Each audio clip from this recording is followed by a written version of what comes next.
ہمارا کلچر کو عجیب سی ٹریڈیشنز ہیں، دوسری کی بات کریں تو قیامت خیز مناظر سامنے آ جاتے ہیں. وہ مقبوضہ مرد تو نہیں ہے مقبوضہ کشمیر کی طرح. اسلام نے بھی نا کنڈیشن رکھی ہیں. اگر آپ عدل کر سکتے ہیں، اگر آپ ان میں انصاف کر سکتے ہیں، فرسٹلی آپ ان کو فائنینشلی بھی مینیج کر سکتے ہیں تو آپ کر لیں. تابندہ آپ کی طرف، آپ بھی چونکہ لائر ہیں، شریعہ لا پڑھا ہے، انٹرنیشنل ٹریڈ لا آپ کا فیلڈ ہے، جی جی.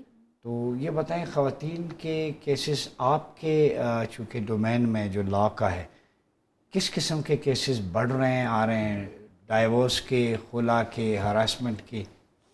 آج کل جو ریشو ہے وہ ڈائیورس کی ہے. ڈائیورس کی ریشو زیادہ ہے. ابھی ریسنٹلی میں نے ایکسپریس ٹریبیون کی ہی ایک رپورٹ پڑھی، اس میں انہوں نے اسٹیٹسٹکس دیے ہوئے تھے، تو 35% ریشو انکریز ہو گئی ہے، رائز ہوئی ہے. 35% ریشو ڈائیورس کی انکریز ہوئی ہے. جی. یہ شہر کی بات ہے یا پورے ملک کی؟ یہ مطلب انہوں نے نیشن وائڈ ایک اسٹیٹسٹکس دیا ہے. آپ چونکہ اسلام آباد میں ہی ہیں نا؟ میری پریکٹس اسلام آباد میں ہے، اور اسلام آباد میں بڑا ایک ڈسٹنگوش سسٹم ہے، فیملی کورٹس الگ کر دی ہیں. ایون کہ اسلام آباد میں سول اور کرمنل کورٹ ڈفرینٹ ہے، ایک G11 میں اور G10 میں فیملی کورٹس ہیں. ان کی وزیٹیشن یعنی اگر بچوں کے آرز جس طرح ہماری ایک ویلفیئر آف مائنر پہ ایک ججمنٹ آئی ہے، اس کے اکارڈنگ ان کی وزیٹیشن ہوتی ہے. بچوں کے لیے پلے گراؤنڈ بنایا گیا ہے، بڑا ایک اسموتھ انوائرمنٹ کریٹ کیا گیا.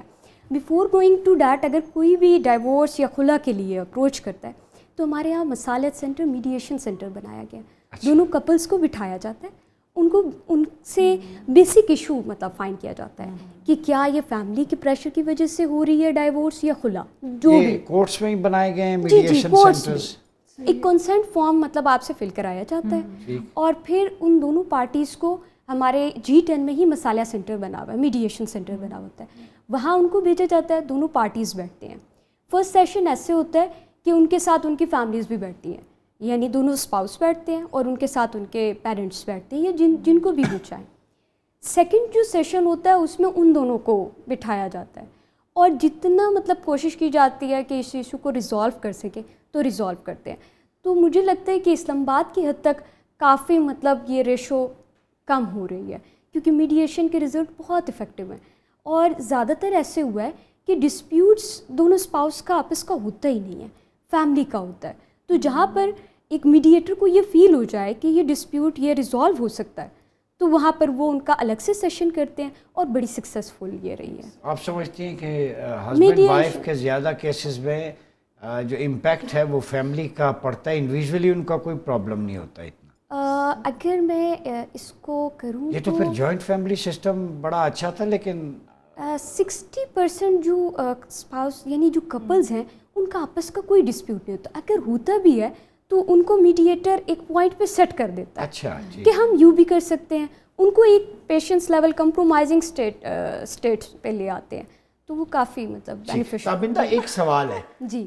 اکثر ہمارے یہاں اسکالرز بھی آتے ہیں، خواتین اسکالرز بھی، اور آپ حیران ہوں گی کہ اس پہ خواتین 2-3 اسکالرز سے میری بات ہوئی، اور بعض اوقات ایشو سینسیٹیو ہوتے ہیں، ہم اسے مذاق میں لے لیتے. 1-2 اسکالرز میرے پوڈ کاسٹ میں آئے، تو جب دوسری شادی پہ سوال ہوا کیوں نہیں ہونی چاہیے، اگر آپ ایکسٹرا میریٹل ریلیشن شپ، ایڈلٹری، فارنیکیشن کو ختم کرنا چاہتے ہیں، نکاح کو سستا کریں، حلال چیزوں کو بہتر بنائیں، اچھا انوائرمنٹ کریٹ کریں، تو خواتین کی بچیوں کی شادیاں ہوں، رخصتی ہو، تاکہ معاشرے سے وہ فرسٹریشن اور بہت ساری چیزیں ختم بھی ہوں. اور اس کے لیے شیخ الازہر جو ہیں، ابھی پچھلے دن ان کا فتویٰ پڑھ رہا تھا، انہوں نے کہا کہ بیویوں پر فرض ہے کہ وہ اپنے خاوند کی دوسری، تیسری یا چوتھی شادی کی تیاری میں اس کی مدد کریں. یہ فرض ہے، مینڈیٹری. ہمارا کلچر کو عجیب سی ٹریڈیشنز ہیں، دوسری کی بات کریں تو قیامت خیز مناظر سامنے آ جاتے ہیں.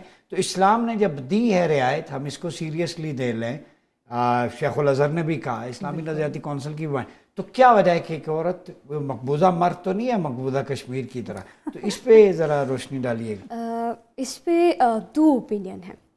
فرسٹلی یہ کہ اسلام نے بھی نا کنڈیشن رکھی ہیں، جہاں پر آیت میں یہ آیا نا ما طلب لکم النساء، جو عورت پسند ہے، اور قرآن پاک میں آیا 2 3 4، یعنی رائٹ دیا ہے. جی جی وہ ہے اللہ واحدتاً، کہ فَإِنْ خِفْتُمْ أَلَّا تَعْدِلُوا فَوَاحِدَةً، اگر تمہیں خدشہ ہے عدل نہیں کر سکو گے پھر ایک کافی ہے. Yes exactly this is my point. تو اگر آپ عدل کر سکتے ہیں، اگر آپ ان میں انصاف کر سکتے ہیں، اور فرسٹلی آپ ان کو فائنینشلی بھی مینیج کر سکتے ہیں تو آپ کر لیں. اور ایز پر لا اگر میں سیکشن 9 دیکھوں مینٹیننس کا، تو وہاں پہ بھی یہ چیز آئی ہے، اگر آپ ایڈیکویٹلی اس سے مینیج کر سکتے ہیں تو آپ کر لیں. اور آج کل جو ہماری ہے جو پریکٹس ہے اس میں کانسنٹ ہے کہ آپ اپنی وائف سے کانسنٹ لیں. کانسنٹ. اچھا ایک بڑی امپورٹنٹ بات ہے، یہ جو ہمارا نکاح نامہ ہے، جی اسکالر بھی اس دن میں نے یہ تو غیر شرعی ہے. عورت سے اسلام میں کہیں نہیں ہے کہ آپ دوسری شادی کے لیے اجازت لیں.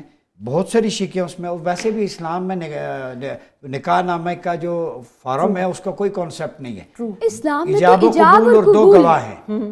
اسلام نے تو کہا کہ ایجاب یہ تو قبول اسٹیٹ 2 چلے گواہ. ہمارے معاشرے کے حساب سے. لیکن اس نکاح نامے پہ کبھی آپ کو لگا کسی نے کہا ہو کہ یہ کسی مرد کی طرف سے؟ کہ چونکہ میں بہت سارے مردوں کے میسیجز، اچھا بینگ اے یار شریعہ یہ اجازت لینے کا تو اسلام میں نہیں ہے، نہیں، اسٹیٹ نے کیوں ڈال دی ہے؟ Being a Shariah law student ہمیں تو نکاح نامہ پڑھایا جاتا ہے اور ہمیں سارے شک سے اویئر کرایا جاتا ہے. اور ہم بھی اگر پرسنلی جیسے کورٹ میرج بھی ہوتی ہے اس میں بھی پراپر پہلے نکاح ہوتا ہے تو ہم ان کو اویئر کرتے ہیں کہ یہ چیز ہے. اور اگر نکاح نامہ ہونا اٹس اے گڈ تھنگ، آپ کے پاس ایک مطلب ویلیڈیٹی آ جاتی ہے. لیکن اس میں جو چیزیں ایسی آ گئی نا کمپلیکیشنز کی طرف، مجھے لگتا ہے اس کے لیے اویئرنیس آپ ان کو بتائیں، گائیڈ کریں. کیا قانون کے تھرو اس میں کچھ چینجز ممکن ہے؟ یہ دوسری شرط والا کہ بیوی سے اجازت لو گے تو کرو گے، یہ ختم ہو سکتی ہے نا اس میں؟ اگر اس میں شریعہ کا پرسپیکٹو دیکھا جائے تو شریعہ نے بھی اس کو ایک کنڈیشن تو امپوز کی ہے کہ اگر آپ ان میں عدل کر سکتے ہیں. لیکن کانسینٹ اس سے تو عدل ہی کہ وہ اسے لو اینڈ افیکشن میں اس سے پوچھ لے. That's good. ٹھیک ہے. تابندہ یہ بتائیں، خواتین کا شو ہے یہ آج، ایسا ہی ویمن امپاورمنٹ. ایسا ہی ایک اور شرعی مسئلہ ہے وہ یہ کہ بہن کو جائیداد میں سے حصہ نہ دینا ہے. یہ ایک فینومینا پرانا ہسٹورک چلا رہا ہے، پاکستان میں بھی ہے. ایسا ہی میرے پاس بہت ساری خواتین آئی بھی ہیں، میسیجز آتے ہیں جی ہمیں حصہ نہیں دیا جاتا. پچھلے دنوں ایک خاتون تھی، میں آپ کو اس کا سمجھا دوں. ایک طرف یعنی بہن بھائی کا رشتہ ہے، جی ایسا ہی ہے. اس خاتون نے اپنا بیٹا اپنے بھائی کے گھر سے شادی کی، تو اس کی جو بہو تھی وہ سارا کچھ لے کے بھی گئی، ڈائیورس بھی لے گئی، عدالت میں ڈگری بھی ہو گئی اس بیچارے کو. اب جب وہ خاتون اس کی اماں اپنا حصہ بھائی سے مانگ رہی ہے، وہ کہتی ہیں عدالت جاؤ، میں نے تو نہیں دینا، بھیج بھی نہیں سکتے، حق شفا ہے. تو یہ بتائیں ذرا لوگوں کو یہ بھی اویئرنیس آپ کی زبان سے کہ چاہے جتنی مال و دولت دے دیں بچی کو رخصتی پہ، اس کا حصہ لازمی ہے، شریعت نے مقرر کیا ہے، کوئی نہیں چھین سکتا. نہیں چھین سکتے ہیں جو یہ ایک ڈیوائن پرنسپل ہے، قرآن پاک میں حصے طے ہیں اور وہ بیٹے کے لیے اور بیٹی کے لیے. جتنا حصہ بتایا گیا ہے کہ بیٹے کا بیٹی سے زیادہ ہے اور بیٹی کا اس سے ہاف ہے، تو یہ دینا ہے. اور پیرنٹس کو پہلے سے ہی مطلب اپنے بچوں کو ٹیچ کرنا چاہیے کہ بیٹا میں رہوں یا نہ رہوں، آپ نے اپنی بہن کو یہ حصہ دینا ہے. اور جو ہم نے یہ جو ڈاور یہ جہیز وغیرہ بچی کو دیا ہے، یہ جو بھی سامان دیا ہے، یہ ہم نے اسے اپنے لو اور افیکشن میں یہ بھی کہتے ہیں کہ جی بیٹی کی شادی پہ خرچہ ہو گیا تھا، جہیز دیا، وہ ہو گیا جی پورا. حالانکہ یہ اس طرح تو باپ بیٹے کی شادی پہ کتنی سارے خرچہ کر دیتے ہیں. یہ ظلم ہے، یہ ظلم ہے. اچھا میرے پاس ابھی ایک اور کیس ابھی ریسنٹلی جو میں نے رمضان میں نے بہت سارے کیسز میں سے ایک لیگل ہیئر شپ کا بھی کیس کیا.